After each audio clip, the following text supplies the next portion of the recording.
오늘 본문에서 하나님은 모세에게 이르시기를 제사장 아론과 그의 아들들에게 이스라엘 자손을 축복하라. 그리하면 내가 친히 복을 내려주시겠다고 약속하십니다. 여러분, 새해가 되어서 만나는 사람들에게 많은 인사 나누었죠. 가장 많은 인사가 무엇이었을까요? 새해 복 많이 받으세요. 우리 한번 다시 인사해 볼까요? 옆에 계신 분에게 새해 복 많이 받으세요. 참 많은 인사 나누셨죠. 그런데 우리가 인사한다고 해서 복이 임하나요? 아니에요? 확신이 없으시네요. 우리 말에는요, 힘이 있어요. 그래서 우리가 어떤 말을 하느냐에 따라서 내 삶도 변하고, 내가 말하니까 말하는 사람의 영향을 더 많이 받고요. 그리고 상대방이 영향을 받습니다. 그래서 우리가 축복을 많이 받고 축복을 많이 하면 내 삶이 긍정적으로 변합니다. 그런데 저주를 듣고 온갖 협박이나 욕설 등 부정적인 말을 들으면 훨씬 부정적으로 사람이 변하죠. 그래서 우리는 되도록 많은 사람을 서로에게 만날 때마다 축복해야 돼요. 오늘 본문에서 하나님은 분명히 제사장 아론과 그의 아들들에게 축복의 말을 많이 하라고 명령하세요. 구약은요, 죄사함을 위해서 제사장들이, 레위인들이 이제 죄 용서함을 받기 위해서 짐승의 피를 가지고 들어가서 대신 제사했어요. 신약은 예수 그리스도께서 한 번에 십자가에서 제물이 되셨기에 우리 모두는 다 제사장 되었어요. 그래서 이제는 우리가 비는 말에 하나님이 역사하신다는 거예요. 그래서 우리는 만나는 사람들에게, 사랑하는 자녀들에게, 배우자에게 더 많이 축복을 해야 됩니다. 새해가 되어서 이런 축복했으면 좋겠어요. 새해 성령 충만하십시오. 평화의 사람이 되십시오. 기쁨의 사람이 되십시오. 건강한 사람이 되십시오. 아멘. 그 외에도 뭐 사랑의 사람, 감사의 사람, 새해가 되어서 지혜로운 사람이 되십시오. 이런 축복할 수 있겠죠. 여러분 자녀들에게 많이 축복하시기를 바랍니다. 옛날에는 어른들이요 진짜 욕을 많이 했어요. 저런 연병알. 그것만이 아니에요. 뭐 호랭이는 저 애를 안 물어가고 왜 두나, 완전 진짜 상상도 할 수 없는 욕들을 부모님이 자녀들에게 했거든요. 우리는 축복을 많이 해야 돼요. 축복하는 여러분 되기를 축복합니다. 오늘 본문에서도 3번이나 반복적으로 여호와는 복 주시기를 원하고 여호와는 너에게 복을 주시기를 원한다고 거듭 말씀하고 있거든요. 반복하는 건 중요한 거고 강조하는 것은 하나님이 하시겠다는 약속이거든요. 우리 하나님께서는요, 당신의 백성들에게 복 주시기를 얼마나 원하시는지 간절하게 원하시는 것을 확인할 수 있는 말씀이 또 시편 29편 11절에도 있습니다. 같이 읽어요. 시작. 여호와께서 자기 백성에게 힘을 주시며 여호와께서 자기 백성에게 평강의 복을 주시리로다. 아멘. 아하, 하나님이 복을 주시는데 아무에게나 주시는 게 아니고 누구에게? 자기 백성에게, 자기 백성. 그러니까 하나님은요, 아무에게나 복 주시는 게 아니라 자기 백성에게 주신다고 하시니 하나님의 백성이 되는 게 중요한 거예요. 여러분, 배가 고파서 뛰어온 2 아이들이 있는데 하나는 내 아들이고 하나는 옆집 아들이에요. 근데 빵을 주려고 보니까 하나가 살짝 커. 그러면 큰 거 누구 준다? 옆집 아들, 내 아들. 내 아들이 너무 헤비해가지고 지금 다이어트 해야 되는 상황 아니고 배가 고파서 허기져서 죽으려고 하면요, 내 아들 큰 거 주는 것이 인지상정이죠. 그러니까 하나님이 내 백성에게 복을 줄 거야 이렇게 강조하고 있는 것이 대단히 중요한 일이지만 사실은 특별한 일은 아니라는 사실이에요. 그러니까 중요한 건 하나님의 복을 받아 누리려면 전제 조건이 뭐냐면 내가 하나님의 백성이 돼야 돼요. 다 같이 내가 하나님의 백성이 되자. 아멘. 내가 하나님의 백성이 되면 하나님은 나의 아버지가 되는 거죠. 오늘 본문 24절에서도 분명히 하나님이 이렇게 약속하셨어요. 같이 읽어요. 여호와는 네게 복을 주시고 너를 지키시기를 원하며. 아멘. 이 은혜가 임하기를 축복합니다. 그러니까 하나님이 우리를 복 주시기 기뻐하시는데 우리가 어떤 공로가 있거나 하나님이 우리에게 복을 주시지 않으면 안 될 피치 못한 사정이 있는 게 아니고 하나님은 그냥 성품이 은혜로우셔서 자비로우셔서 복 주시기를 기뻐하신다고 하는 거예요. 따라서 우리는 하나님의 복 주심의 대상으로 항상 하나님의 축복 아래 놓여 있습니다. 얼마나 감사한 일입니까? 실제로 성경 여러 곳에서 하나님은 그 사랑하는 자들에게 축복을 약속하셨어요. 이처럼 우리 하나님은 축복의 하나님이시고 만복의 근원이십니다. 그럼에도 불구하고 오늘날 우리가 하나님의 은혜와 축복을 풍성하게 받아 누리지 못하는 이유가 있다면 무엇일까요? 더 이상 하나님이 주실 복이 없나요? 바닥났나요? 하나님이 너무 복을 많이 주셔서 우리에게 주실 복이 없이 다 바닥난 겁니까? 아니에요. 하나님은 부족한 게 없는 분이거든요. 하나님은 당신이 원하시면 지금이라도 우리에게 무엇이든 주실 수 있는 분이십니다. 하나님은요, 요셉에게도 놀라운 복을 주셨어요. 창세기 39장 5절 가봅니다. 시작. 그가 요셉에게 자기의 집과 그의 모든 소유물을 주관하게 한 때부터 여호와께서 요셉을 위하여 그 애굽 사람의 집에 복을 내리심으로 여호와의 복이 그의 집과 밭에 있는 모든 소유에 미친지라. 아멘.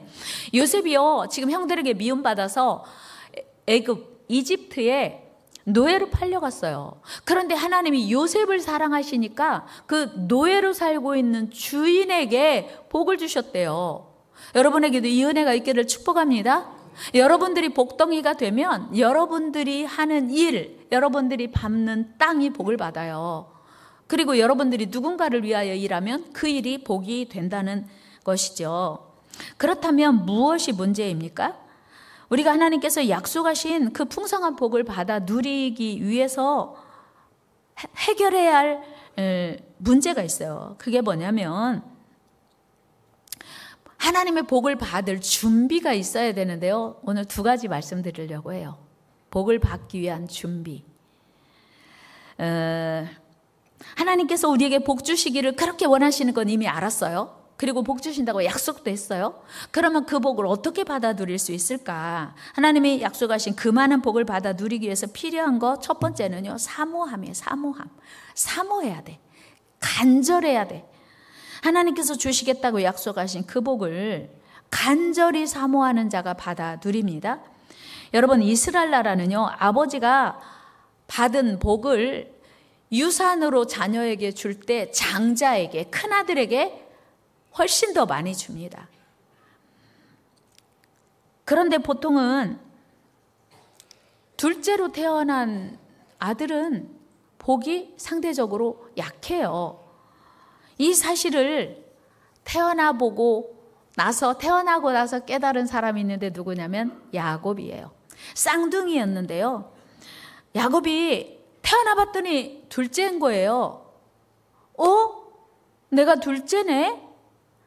난 포기할 수 없어. 그래서 야곱은 얼마나 그 복을 받기 위해서 사모했는지 모릅니다. 여러분, 출생 서열을 바꿀 수 있다 없다? 없어요.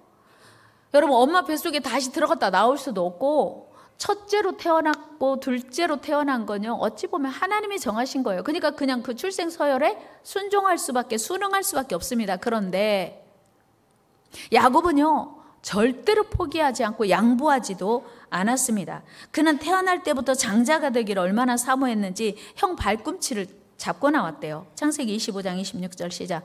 후에 나온 아우는 손으로 에서의 발꿈치를 잡았으므로 그 이름을 야곱이라 하였으며 리브가가 그들을 낳을 때 이삭이 60세였더라. 아멘. 여러분, 우리에게도 쌍둥이가 있어요. 몇 팀이 있는데 발꿈치 잡고 나온 쌍둥이는 쉽지 않아요. 없어요. 발꿈치를 어떻게 잡고 나와요? 엄마 뱃속에서 나오면서 야, 내가 먼저 나갈 거야. 그러다가 형이 먼저 나가니까 발꿈치를 잡고 나온다고요? 야, 이건 신생아에게 있을 수 없는 일이거든요. 근데 야곱은 얼마나 하나님의 은혜를 사모했든지 축복을 사모했든지 발꿈치를 잡고 나왔습니다. 그리고 이후에도 야곱은 끊임없이 에서가 받을 장자의 복을 사모했습니다. 우리 31절 시작. 야곱이 이르되 형의 장자의 명분을 오늘 내게 팔라. 아멘. 그러니까 형님에게 나에게 장자의 그 명분을 팔아. 여러분, 형이고 동생인 것이 팔고 사고 하는 것입니까? 근데 그 발상 자체가 야곱은요, 대단히 아주 공격적이고 저돌적이에요. 내가 형 할 테니까 형이 동생 해. 그러니까 또 형은 그래 네 맘대로야. 그게 판다고 팔아지냐? 그런 생각이었어요. 우리 32절 같이 한번 읽어요. 시작. 에서가 이르되 내가 죽게 되었으니 이 장자의 명분이 내게 무엇이 유익하리요? 아멘. 그래서 형이 들에 나가서 사냥하고 왔을 때 배가 심히 고팠을 때 형 내가 팥죽 줄 테니까 떡도 줄 테니까 나에게 형이라고 해. 알았어 너 가져. 나는 그냥 배고프니까 떡이나 주고 빨리 팥죽이나 줘. 진짜 바꿨어요. 같이 말씀 읽어봐요. 시작.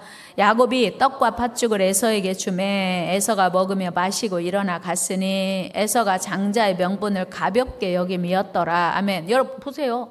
여러분 야곱은 그 장자의 명분을 얻기 위해서 시간 틈틈이 하여튼 계속해서 타이밍을 노리고 있었거든요. 내가 기회만 되라. 내가 형이 될 거다. 그랬는데 형은 너 가져. 이게 얼마나 소중한지를 모르는 거예요. 여러분 하나님의 백성이 되는 게 얼마나 소중한지 모르면요 이런 일이 일어나는 거예요. 여러분 어떤 일이 있어도 하나님의 백성으로서의 이 자부심과 자긍심을 하찮게 여기지 않고 소중히 여기는 은혜 있기를 축복합니다. 하나님의 백성은요 하나님이 책임지시는 거예요. 여러분 동네에서 아이가 둘이 싸워요. 하나님의 백성 우리 아이가 싸우고 다른 동네 옆집 아이가 싸우면 여러분 누구를 응원하겠어요? 당연히 우리 아이죠. 하나님의 백성이 된다고 하는 건요 위대하신 하나님의 보호와 도우심과 응원을 받는 일입니다. 여러분 하나님의 자녀됨을 포기하지 않는 은혜가 있기를 축복합니다. 하나님이 응원하시고 하나님이 책임지시고 하나님이 보호하시는 놀라운 역사가 올 한 해 여러분들의 생에 있게 되기를 축복합니다. 여러분 야곱이요 그 은혜를 사모했어요. 포기하지 않고 사모했어요. 그래서 형이 되었나요? 되었어요. 서열은 바뀌지 않았지만 형이 동생이 되고 동생이 형이 되는 이름은 바뀌지 않았지만 출생 서열은 바꿀 수 없었지만 축복이 어마어마하게 바뀐 거예요. 여러분 아세요? 아브라함의 하나님, 이삭의 하나님, 야곱의 하나님, 그리고 예수 그리스도가 아브라함과 이삭과 원래는 에서의 하나님이었어야 되는데 야곱의 하나님 그리고 예수 그리스도가 그 계보에서 나온 거예요. 여러분 사모하는 자가 복을 받는 줄로 믿습니다. 다른 거 다 잊어버리고 지금 조시는 분이요 다른 거 다 잊어버려도 강아지만 생각하면 돼요. 강아지. 두 번째는요 하나님께 시선을 집중하는 거예요. 그리고 순종하는 거예요. 같이 시선이 하나님께 고정하고 시선을 하나님께 고정하고 같이 순종하는 거. 시선이 하나님께 고정되고 순종하는 사람이 복을 받더라는 거예요. 25절에 보면 아론과 그의 아들들은 여호와는 그의 얼굴을 내게 비추사 은혜 베푸시기를 원하며라고 말해요. 제사장들이 이스라엘 백성들을 축복하라는 거거든요. 하나님은 그 백성을 향해 얼굴을 마주하고 은혜 베푸시기를 원하세요. 여러분 개가 자기 집에 들어가 있으면 뭐라고 그래요? 야야 이리 와라. 고구마 껍질 먹어라. 불러서 안 줘요. 지 집에 있으면요 다 먹고 남으면 개 밥그릇에 놓든지 아니면 아무 데나 놔두면 지가 와서 먹든지 알맹이는 먹을 일 없거든요. 그런데 사모하면 집중해서 시선을 고정하고 있으면 그리고 그 고구마 줄 것 같잖아요. 주인이 걔가 알거든요. 거기 앉아. 그러면요 말 잘 들어요. 그러니까 순종하는 자가 복을 받더라는 거예요.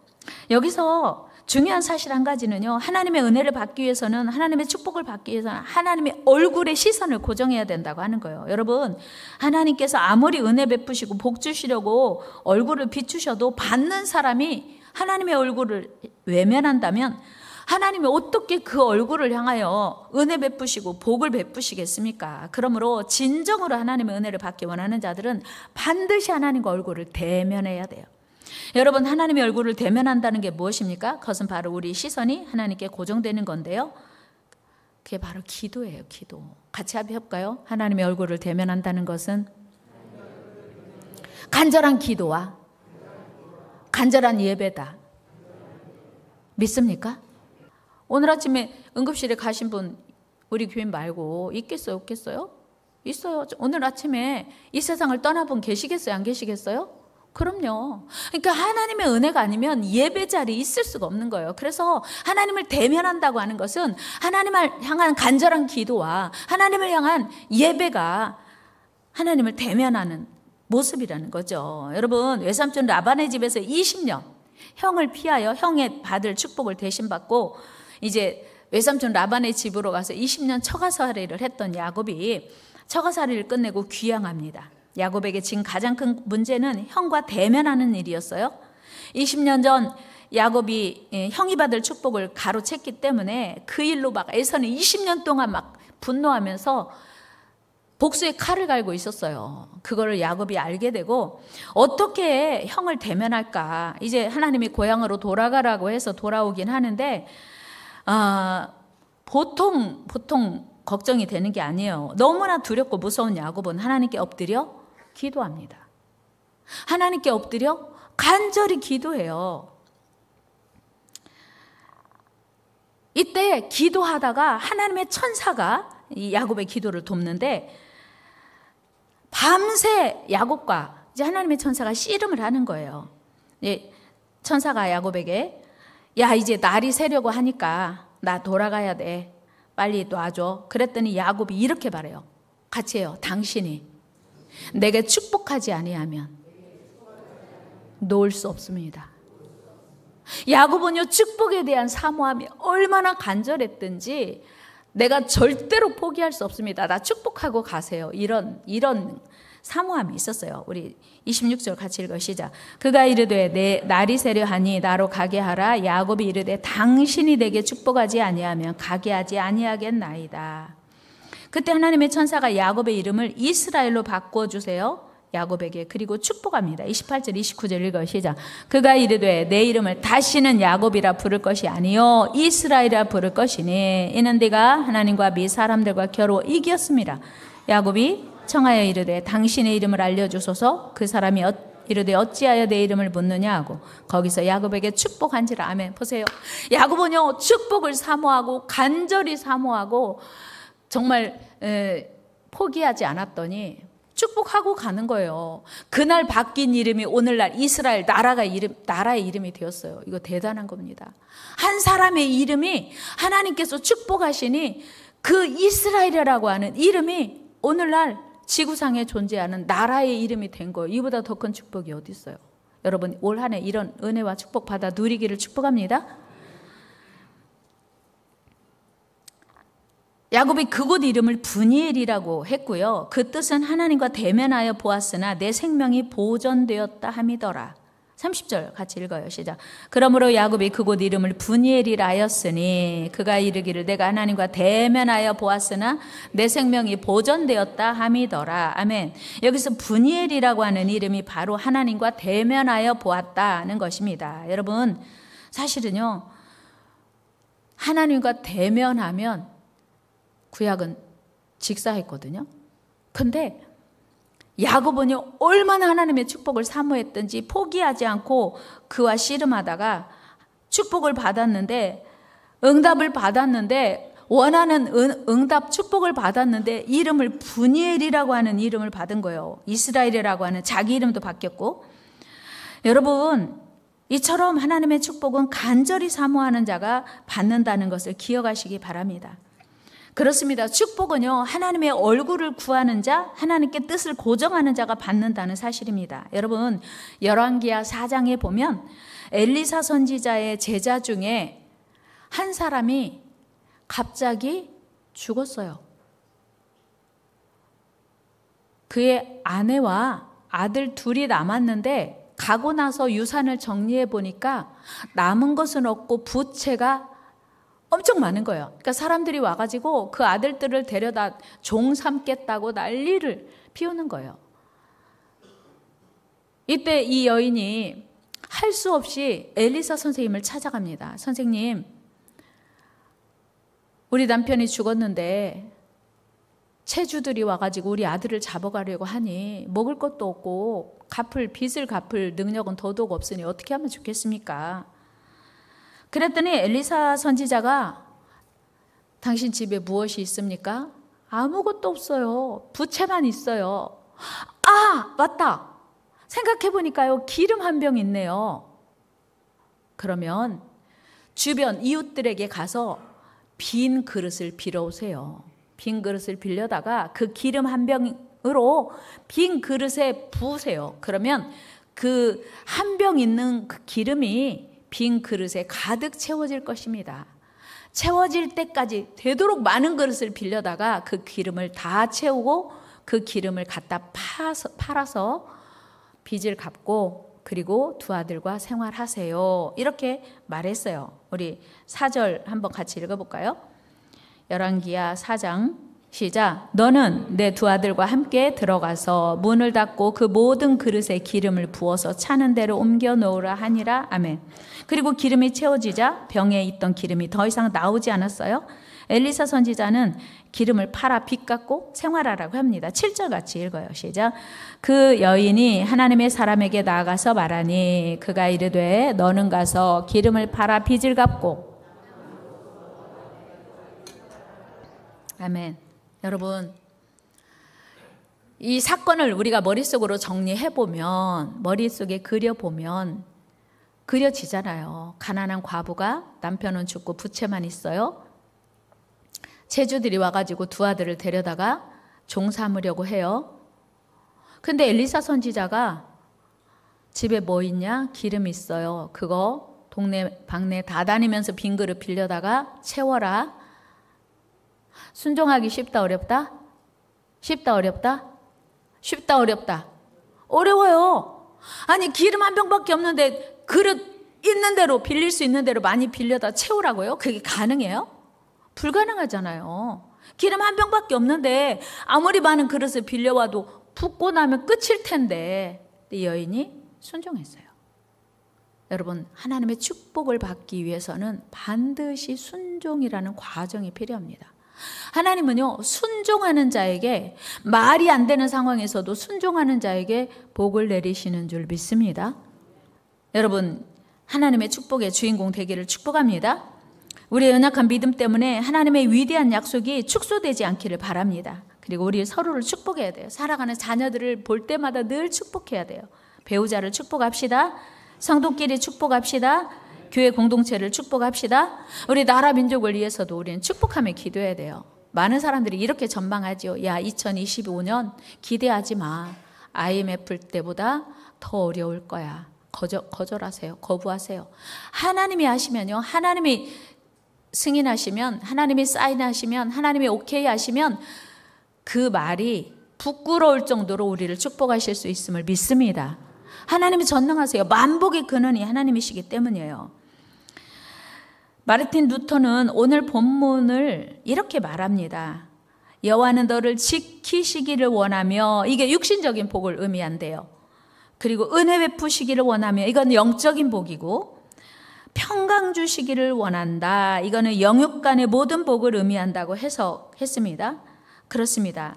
여러분, 우리 하나님은요, 영적인 복만 주시는 분이 아니고 육신적인 복과 영적인 복을 함께 주시고 싶어 하시고 또 주실 수 있는 분이에요.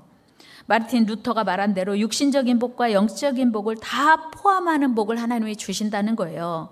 그러므로 우리는 올 한 해 하나님이 주실 복을 사모하며 믿음으로 도전하는 은혜가 있기를 축복합니다. 하나님께서는 하나님의 백성들이 영적으로 강건하고 풍성하기를 원하세요. 또한 영육 간의 축복을 누리기를 원하십니다. 우리 옆 사람에게 인자는 우리 완전한 축복을 누립시다. 아멘. 여러분, 말씀 마칩니다. 우리는 연약하지만 하나님은 위대하십니다. 그리고 전능하십니다. 2025년 한 해를 시작하면서 위대하신 하나님, 그 놀라운 축복, 강력한 축복을 간절히 사모하는 저와 여러분 되기를 축복합니다. 그리고 주의 얼굴을 구하며 기도해야 돼요. 그리고 우리의 시선을 위대하고 강하신 하나님께 고정해야 합니다. 우리는 연약하지만 하나님은 전능하십니다. 우리 삶에 하나님이 일하시도록 큰 믿음으로 하나님만 바라보고 나아가는 승리하는 새해 되기를 주의 이름으로 축원합니다.